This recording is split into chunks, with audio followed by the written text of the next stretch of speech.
Doing the 360 defense requires you keep your body in motion at all times, using your arms to defend different angles of attack. The key is keeping your arms at an oblique angle with your hands open and straight so that you don't take any blows straight on. Each is deflected down the angle of your forearm, which reduces its impact.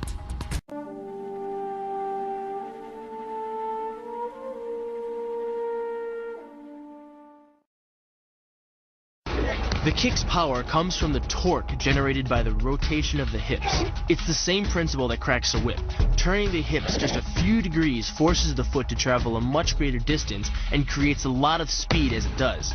The longer the leg and quicker the rotation, the faster the kick. And unlike karate, Muay Thai fighters are also taught to strike with the hard bone of the shin. A Muay Thai kick can generate roughly the same force as a baseball bat, enough to crack a rib or a leg.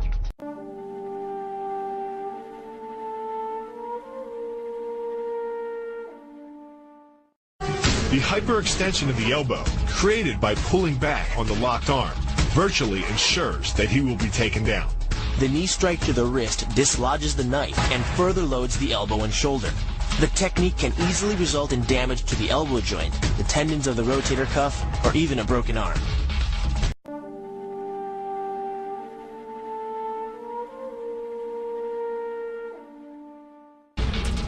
First, the opponent's arm works as a lever to optimize your control. Second, your own back serves as a pivot point for the throw. The strength and stability of your back allows you to throw a much heavier opponent than in a move that requires you to lift him.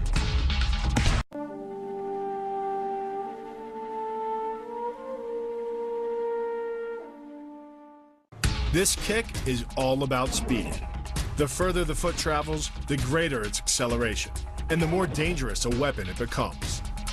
Powered by the muscles of the hip flexor and the quadriceps, by the time your foot reaches your opponent's throat, it's traveling nearly 40 miles per hour.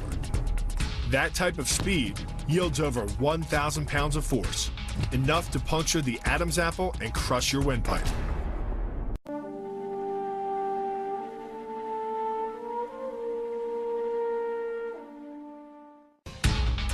But the real damage from the knee bar doesn't come from gravity. It comes from leverage. Once the knee is locked, your hips act like a fulcrum, and his leg acts like a lever, multiplying any force you apply.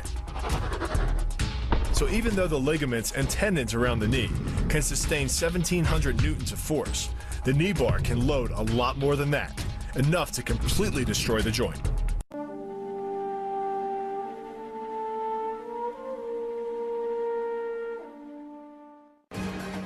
The key to the reap is to get your opponent's center of mass outside his stability zone. To do that, the Marine pushes his opponent at a location above the center of mass, while using his sweeping leg to create a tripping point, which is below his opponent's center of mass. Once the loss of stability has occurred, gravity does the work, and the damage. On the ground and on his back, your opponent is now vulnerable to any number of finishing strikes.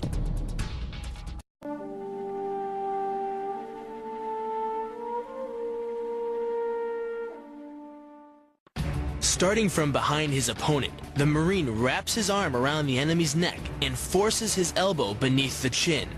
Clasping his hands behind the enemy's head, the Marine applies pressure in a vice-like movement of the forearm and bicep. Working much like a nutcracker, your forearm and biceps apply pressure to your opponent's carotid arteries.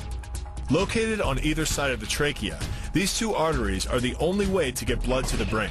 It can take less pressure than squeezing an orange to stop the flow of blood to the arteries. And with no blood flow, the brain shuts down almost instantly. Fight over.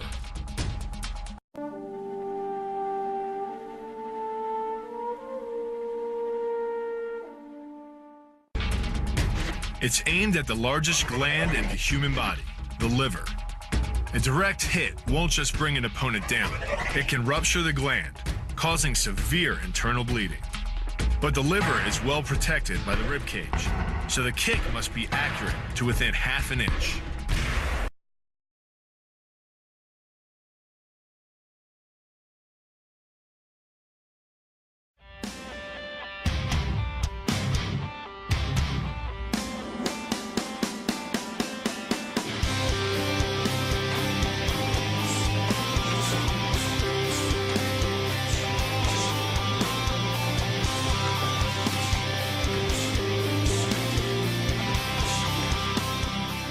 situation, we create like a discussion with the partner.